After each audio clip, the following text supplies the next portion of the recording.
Hello everyone, आज हम articles के बारे में पढ़ेंगे। आर्टिकल्स बहुत ही इम्पोर्टेंट हैं और ये आपका कॉम्पिटिटिव एग्जाम में भी आते हैं और हर पेपर्स के अंदर आर्टिकल्स को हम देखते हैं। तो आज हम आर्टिकल्स के बारे में भी पढ़ेंगे कि आर्टिकल्स कैसे हैं और कैसे यानी कि हम उन्हें भरते हैं। तो आर्टिकल्स आपका क्या है मॉडर्न इंग्लिश के अंदर, आपका मॉडर्न ग्रामर के अंदर क्या है, इसको डिटर्मिनर्स के अंदर रखा गया है। आर्टिकल्स आपके दो तरह के होते हैं, एक इंडेफिनेट आर्टिकल होते हैं और एक डेफिनिट आर्टिकल होते हैं। इंडेफिनेट में आपका क्या है, ए और एन को लेते हैं हम, दोनों का मतलब एक ही है, लेकिन ये इंडेफिनेट आर्टिकल के अंदर आते हैं और डेफिनिट के अंदर हम दा को लेते हैं। तो आज हम इन तीनों के बारे में ही पढ़ेंगे कि इन तीनों को कहाँ कहाँ कैसे कैसे लगाते हैं और कैसे फिलअप करते हैं। ठीक है, तो सबसे पहले हम ए और एन के लिए पढ़ते हैं। ए एन को कहाँ लगाएंगे, फिर उसके बाद दा के बारे में बताएंगे और कुछ इंपॉर्टेंट रूल भी बताएंगे इसमें। तो देखते हैं आर्टिकल्स के रूल को और इन्हीं को आपको आज क्लियर करेंगे। तो आपको सबसे पहली बात यह है कि डेफिनेट को हम बाद में पढ़ेंगे, पहले इंडेफिनेट को देखते हैं। देखिए, जो ए और एन है दोनों ही इंडेफिनेट आर्टिकल है। ए और एन इन दोनों को हम पढ़ेंगे कहाँ लगाते हैं। तो ए एन का हमने क्या है पहले भी पढ़ा है कि जो वॉवल्स होते हैं वॉवल्स हमारे क्या हैं, ए ई आई ओ यू, ये 5 हमारे वॉवल्स हैं जिनसे हमारी मात्राएं बनती हैं। तो ज़्यादातर हम ये सुन लेते हैं कि जो वॉवल से शुरू हो रहे हैं कि भाई इनमें कौन सी बड़ी बात है कि जो वॉवल से शुरू होंगे उनमें एन भर देंगे, जो वॉवल से शुरू नहीं होंगे उसमें ए भर देंगे, लेकिन ऐसा नहीं है। क्योंकि आज हम ऐसे एग्जाम्पल देखेंगे जो इनसे शुरू हो रहे हैं तब भी उनमें एन नहीं आता, और जो इनसे शुरू नहीं हो रहे उनके अंदर भी एन आ जाता है। तो ये कन्फ्यूज़न आज हम क्लियर कर लें। सबसे पहली बात कि हमें केवल ये अधूरी बात नहीं देखनी है कि भाई जो इनसे शुरू हो रहा है उनके साथ एन लगा देंगे। हमें ये देखना है कि जो आर्टिकल आप भरोगे इंडेफिनेट, वो कहाँ भरोगे। सबसे पहले की जो नाउन होगी, नाउन को देखना है। नाउन हमेशा कौन सी होगी, काउंटेबल नाउन होगी। काउंटेबल नाउन वो होती है जो काउंट की जा सकती है। ठीक है, तो काउंटेबल नाउन के लिए आर्टिकल ए एन को भरते हैं सबसे पहली बात। तो अगर एन की बात करें तो एन कहाँ भरना है, एन वहां भरना है जहां वॉवल साउंड आएगी। अगर वॉवल साउंड हो, काउंटेबल नाउन हो और उसकी वॉवल साउंड आ रही है तो आपको एन भरना। मैं साउंड की बात कर रहा हूँ, मैं ये नहीं कह रहा कि ये इनसे शुरू होगा तो क्या है आपका एन भरना। मैं ये कह रहा हूँ इनसे शुरू होते हैं उनको साथ एन आता है, लेकिन जरूरी नहीं है कि जो इनसे शुरू हो रहे हैं उन सभी के साथ क्या है एन लाता है। वो हम एग्जाम्पल में देखेंगे और क्लियर हो जाएगा। मैं यहाँ पे ये कह रहा हूँ कि जो ये काउंटेबल नाउन है, अगर आपको उसे पढ़ते टाइम वॉवल की साउंड आ रही है, यानी कि इन में से किसी की साउंड आ रही है, तो आपको एन भरना है। लेकिन अगर वॉवल साउंड नहीं आ रही तो कॉन्सोनेंट साउंड आ रही है, यानी कि व्यंजन की साउंड आ रही है, या सिंपल ये याद रखो कि इनकी अगर साउंड नहीं आ रही तो आपका क्या है ए भरेंगे। अगर इनकी साउंड आ रही होगी तो एन भरना है, अगर इनकी साउंड नहीं आ रही तो कॉन्सोनेंट साउंड आएगी, सीधी सी बात है, तो उसके सामने हम क्या भरेंगे ए भरेंगे। या आप सिंपल ये याद रखो जहां पे नो वॉवल साउंड, सिंपल ये याद रखो। अगर नो वॉवल साउंड होगी तो आपका ए भरेंगे और अगर वॉवल साउंड होगी तो आप एन भरोगे। साउंड को देखना आपको, ना कि इनको देखते ही ए एन लगा देना। ठीक है, अब देखते हैं कुछ एग्जाम्पल से समझते हैं। आपको एग्जाम्पल देंगे तो कुछ समझ में आ जाएगा। और तो एग्जाम्पल से देखते हैं। देखिए, अब ये है हमारा एक example, that is dash orange.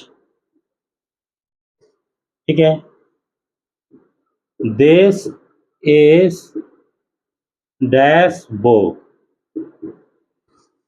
इसके बाद क्या आ जाएगा आपका, he is one eyed man, Ram is dash boy। अब ये हमने शुरू कर दिए। एक और एग्जांपल ले लेते हैं। राम इज MLA, इस तरह हमने लिख दिया। अब आपको देखना है कि इनमें क्या भरना है। देखिए डेट इज डैश ऑरेंज। अब इसको हम पढ़ेंगे तो ओ, ऑरेंज, ओ आ रहा है यहाँ पे, तो यहाँ पे आप एन लगा दोगे और वैसे भी ओ से शुरू हो रहा है। इसको अगर हम पढ़ेंगे तो बुक, बुक का यानी कि जो बै से शुरू होता है, ये बै की आवाज आएगी, तो यहाँ पे ए लगेगा। दिस इज अ बुक, तो इसमें तो कोई बड़ी बात नहीं है क्योंकि ये सीधा सा वॉवल से साउंड शुरू हो रहा था तो इसलिए ओ एन लगा दिया।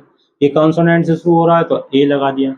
लेकिन यहाँ देखेंगे आपको, यहाँ थोड़ा कंफ्यूजन है। He is dash I one eyed man. अब ये क्या है आपका, शुरू तो ओ से ही हो रहा है, ये भी ओ से हो रहा था, तो ओ को देख के हम एन नहीं लगा सकते। यहाँ जो लिख रहा है ये जो शब्द है, इसको अगर हम पढ़ते हैं तो इसको वन पढ़ते हैं इस तरह, और वन जो ये है वह की आवाज जो आ रही है ये आपका क्या है, कॉन्सोनेंट है, ना कि वॉवल। जो वॉवल हमने बताए थे 5 वॉवल हमारे हैं, ए ई आई ओ यू।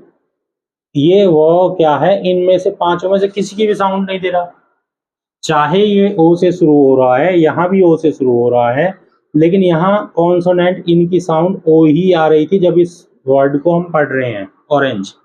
लेकिन यहाँ इस वर्ड को पढ़ रहे हैं तो वाह की आवाज आ रही है, इसलिए हम यहाँ एन नहीं लगा सकते। यहाँ पे हमारा क्या आएगा, ए आएगा। He is a one eyed man. ठीक है, तो इस चीज को आपको ध्यान रखना है, जहां साउंड आएगी वॉवल की वहीं पे एन लगेगा। अगर वॉवल की साउंड नहीं आएगी तो आपका क्या है, एन नहीं लगेगा। अब ये है जैसे Ram is dash boy, boy का ब आ रहा है तो इसलिए ए लग जाएगा, राम इज अ बॉय।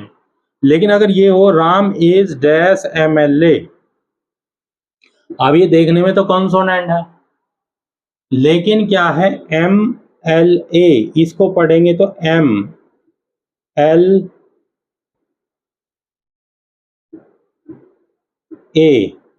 इसको पीछे से तो हमें कुछ नहीं लेकर, लेकिन आगे का देखो, अ की आवाज आ रही है, इसकी, तो ये हमारा क्योंकि कौन सी साउंड आ रही है, ए की आवाज आ रही है हमारी, तो ये हमारी कौन सी हो जाती है, वॉवल साउंड हो जाती है, इसलिए हमारा क्या आएगा, एन। तो अब यहाँ इन 2 एग्जाम्पल में आपने देखा, इस वाले में और इस वाले में, ये आपका शुरू तो वॉवल से हो रहा था लेकिन साउंड वॉवल की नहीं है, तो इसलिए इसके साथ क्या आया, ए आया, क्योंकि कॉन्सोनेंट की साउंड है। और यहाँ राम जो ये MLA है, एम क्या है, कॉन्सोनेंट से शुरू हो रहा है, लेकिन यहाँ जब इसे पढ़ते हैं तो साउंड वॉवल की आ रही है, इनकी साउंड आ रही है, इसलिए इसके साथ हमने एन लगा है। तो आपको सिंपल आपको याद रखना है कि जो सेंटेंस आपके वॉवल साउंड देंगे, जो वर्ड आपके काउंटेबल जो वर्ड होंगे जो आपके वॉवल साउंड देंगे, उनके साथ तो एन लगाना है, अदरवाइज सबके साथ क्या लगाना है, ए लगाना है। अब मैं ऐसे बहुत से सेंटेंस आपको बताता हूं जिनके सामने एन और ए में कंफ्यूजन होती है। देखिए जितने भी सेंटेंस आपके इस तरह होते हैं जो डिग्री होती है एम से शुरू होने वाली, जैसे कि MA, MLA, MP, या फिर एस से शुरू हो रही है, SDO, SHO, SP, ठीक है, या फिर एल से शुरू हो रही है, ठीक है, LLB, ठीक है, इस तरह उन सब के साथ क्या है, एन लगेगा, क्योंकि आपका इनमें वॉवल साउंड आती है।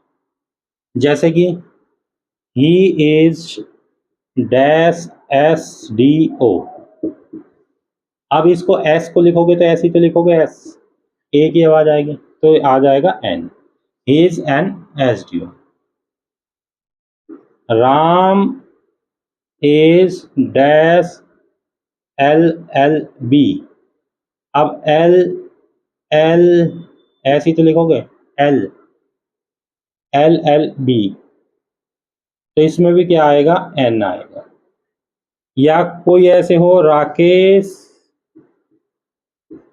इज अ SP, तो क्या आएगा, NSP, क्योंकि S ऐसे लिखोगे, एक ही आवाज आ रही, तो इसलिए जो इनसे शुरू हो रही है जो भी, उनके साथ क्या आएगा, N आता है। NSDO, NMLA, NMB, NSHO, NLLB, ठीक है, इन सब के साथ आपका N आएगा। इसके बाद कुछ और भी सेंटेंस हैं हमारे जिनमें कुछ वर्ड साइलेंस होते हैं, जैसे कि और देखते हैं हम, आपका और भी बहुत से हैं जो वर्ड हमारे क्या हैं, साइलेंस होते हैं, जैसे कि ऑनेस्ट है, ठीक है। इसके अंदर ये एडजेक्टिव कंसेप्ट हुई है, ये भी आपको पता होना चाहिए कि जो एडजेक्टिव है हमारा, उसके अनुसार कैसे हम, आपको इसको और बता देता हूं मैं। देखिए कई बार क्या है, कुछ एडजेक्टिव ऐसी होती है जिनकी साउंड क्या होती है, आपका वॉवल साउंड होती है, तो एन लगा देते हैं। लेकिन कई बार क्या है, कुछ एडजेक्टिव ऐसे होती है जिनकी वॉवल साउंड नहीं होती है, आगे तो एन लग रहा होता है काउंटेबल नाउन के लिए, लेकिन एडजेक्टिव आ जाने के बाद क्या है, आप उसका आर्टिकल भी बदलना पड़ता है। जैसे कि आपको एक एग्जांपल देता हूँ, ही इज डैश बॉय। अब यहाँ पे आपका क्या है, ए लगाया आपने क्योंकि बॉय का बी हुआ है। लेकिन अगर इसके सामने जैसे ऑनेस्ट एडजेक्टिव आ गई, जैसे कि ही इज डैश ऑनेस्ट बॉय। अब यहाँ ऑनेस्ट क्योंकि ओ से शुरू हो रहा है, क्योंकि इसमें एच क्या है, साइलेंस है। अब यहाँ जब ऑनेस्ट नहीं था तब तो आपने ए लगाया, लेकिन ये जो एडजेक्टिव आई आपके, इस एडजेक्टिव की साउंड क्या है, आपका ओ वाली है, यानी कि वॉवल वाली है, तो आपको क्या लगाना है, एन लगाना है, ठीक है।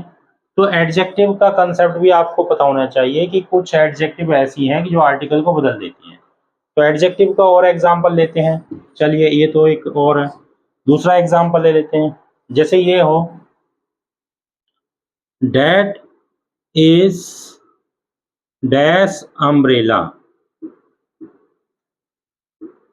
अब ये देखिए, अम्ब्रेला यू से शुरू हो रहा है, उसकी वॉवल साउंड ही आ रही है, तो इसका मतलब क्या, वॉवल से शुरू हो रहा है और वॉवल ही साउंड दे रहा, तो एन लगेगा, सीधी सी बात है, that is an umbrella.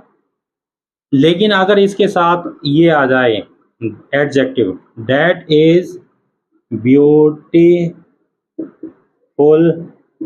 Umbrella, ये एडजेक्टिव साउंड आ जाए, ठीक है। अब यहाँ क्योंकि ब्यूटीफुल क्या है, वा से शुरू हो रहा है ना कि वॉवल से, तो ए आए। तो इसको भी आपको समझना है कि एडजेक्टिव जो भी आएगी एडजेक्टिव, अगर आर्टिकल आपका जो काउंटेबल नाउन है, वो चाहे आपका अम्ब्रेला तो अब भी है, अम्ब्रेला यू से शुरू हो रहा, तो इसे देख के आपको एन नहीं भरना। अगर किसी काउंटेबल नाउन से पहले कोई एडजेक्टिव आ जाए, तो आपको फिर एडजेक्टिव के अनुसार ही क्या है, ए एन लगाना है, क्योंकि यहाँ पे ऑनेस्ट क्या था, आपका एडजेक्टिव ओ वाला था तो एन लग गया, चाहे बॉय आपका ओ साउंड या वॉवल साउंड दे रहा था या नहीं दे रहा था, लेकिन हमने क्या है, एडजेक्टिव को देख के एन लगाया। सेम यहाँ अम्ब्रेला के आगे ब्यूटीफुल आ जाने से, एडजेक्टिव आ जाने से ए लगाया, जबकि अम्ब्रेला ओ साउंड दे रहा था, यानी कि वॉवल साउंड दे रहा था, तब भी हमने क्या है, यहाँ एन नहीं लगाया। तो आपको एडजेक्टिव का कंसेप्ट भी समझ लेना चाहिए कि अगर किसी काउंटेबल नाउन के सामने एडजेक्टिव आ रहा है, तो फिर उस एडजेक्टिव को देख कर क्या है, हम ए और एन को लगाएंगे, ठीक है। तो ए एन का आपको ये पता होना चाहिए। ऐसी बहुत सी ऐसी चीजें हैं जो यानी कि आपका वॉवल साउंड से शुरू हो रही हैं, लेकिन उनके सामने क्या है, आप वॉवल का आर्टिकल यानी कि एन नहीं लगाते, आप क्या लगाते हैं, ए लगाते। जैसे कि वन आइड मैन है, ठीक है, तो वन आइड मैन में वन क्या है, हम क्योंकि वाह की आवाज़ है इसलिए हम क्या है उसमें आर्टिकल ए लगाते हैं। तो ये तो ए एन के थोड़े से रूल हैं, और भी हम अगले वीडियो में बताएंगे, क्योंकि यहाँ भी हम मैन मैन को ही ले रहे हैं। दा का कंसेप्ट और ले लें, क्योंकि ज़्यादा हम इस डिटेल में जाएंगे तो वीडियो बहुत लेंथी बन जाएगा। अब दा जो है डेफिनेट आर्टिकल है हमारा। डेफिनेट आर्टिकल हमने बताया था कि इससे डेफिनेट आर्टिकल है। अब डेफिनेट आर्टिकल है तो डेफिनेट चीज़ों के रूप साथ ही लगेगा। जो चीज़ें आपकी स्पेसिफिक हैं उन चीज़ों के साथ क्या है आपका डेफिनेट लगेगा। जैसे आपका कोई नदी है, ठीक है, जैसे कि द गंगा, ठीक है, द यमुना, कोई पर्वत है, ठीक है, उनके सामने क्या है जो स्पेसिफिक चीज़ है जो यूनिक है, या कोई इमारत है जैसे ताजमहल है, उन सब के साथ क्या है दा लगता आपका, ठीक है। और सुपरलेटिव डिग्री है, जो सुपरलेटिव डिग्री है, सुपरलेटिव डिग्री मतलब जो तीसरी वाली होती है हमारी, जैसे गुड, बेटर, बेस्ट, तो उसके साथ भी दा लगता है।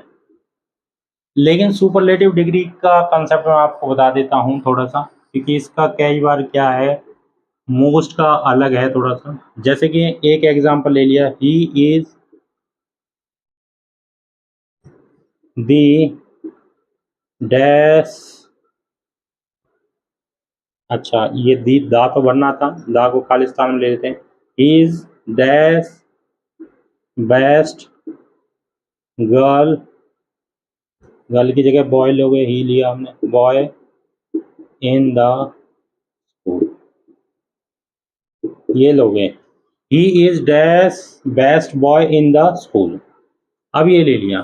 तो यहाँ पे जो ये है सुपरलेटिव डिग्री है गुड की, गुड, बेटर, बेस्ट, तो इसके साथ क्या आप दाई लगाओगे, सुपरलेटिव डिग्री जो भी है, जो मैंने पहले ही बता दिया।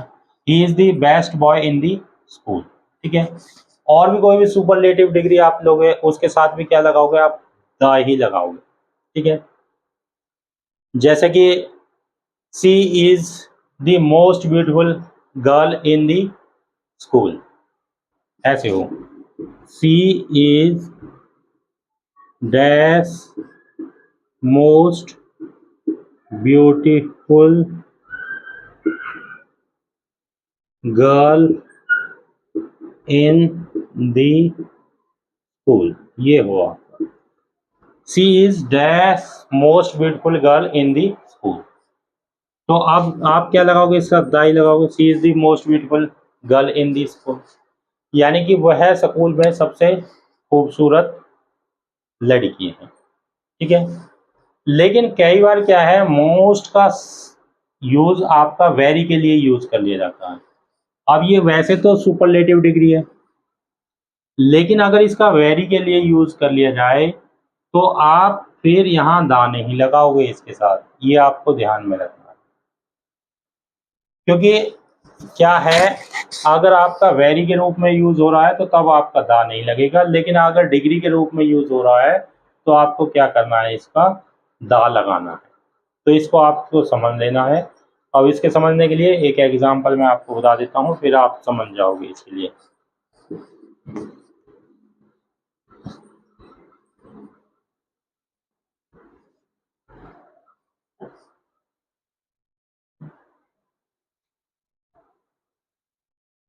देखिए अगर ये हो सी इज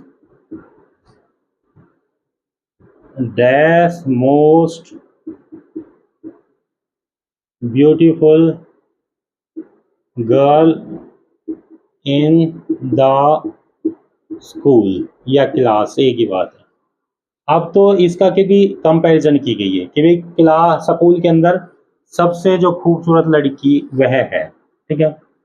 तो जहाँ कंपैरिजन हो रहा हो इस तरह सब में से एक को बेस्ट कर रखा हो तब तो दा ही आर्टिकल लगाते हैं। लेकिन अगर ऐसे हो खाली she is dash most beautiful girl. अगर ऐसे हो तो यहाँ मोस्ट को कंपैरिजन नहीं किया गया, यहाँ पे वेरी के रूप में आ रहा है। She is dash most beautiful girl, क्योंकि यहाँ किसी से कंपैरिजन नहीं किया गया। ऊपर तो कंपैरिजन किया है, girl in the school, school के अंदर, यानी कि स्कूल में से सबसे बेस्ट इसको बताया गया सी कोई भी है जो भी, लेकिन यहाँ सी को सब में से बेस्ट नहीं बताया गया। यहाँ केवल क्या गया कहा गया, सी इज मोस्ट ब्यूटीफुल गर्ल। तो यहाँ पे आर्टिकल द नहीं लगा हुए, आप ए ही लगा हुए। She is the most beautiful girl, यानी कि वह बहुत सुंदर लड़की है। यहाँ क्या है, आपका वेरी के लिए यूज किया गया है इसको। तो ऐसे बहुत से कंसेप्ट है, अभी हम ज़्यादा इसका कंसेप्ट नहीं ले रहे हैं, क्योंकि अभी मैंने मेन पॉइंट्स बताए हैं। नेक्स्ट कोई वीडियो में क्या है, हम इसको और एग्जाम्पल लेंगे और कंपैरिजन लेंगे। आज ये इंट्रोडक्शन था और थोड़ा सा एग्जाम्पल था कि आपको आर्टिकल्स के बारे में बता दिया गया है। तो आप इन्हें पढ़िए, आर्टिकल बहुत इंपॉर्टेंट है और हर एग्ज़ाम में आते हैं। चलिए नेक्स्ट वीडियो में बताते हैं, इसे नोट कर लीजिए।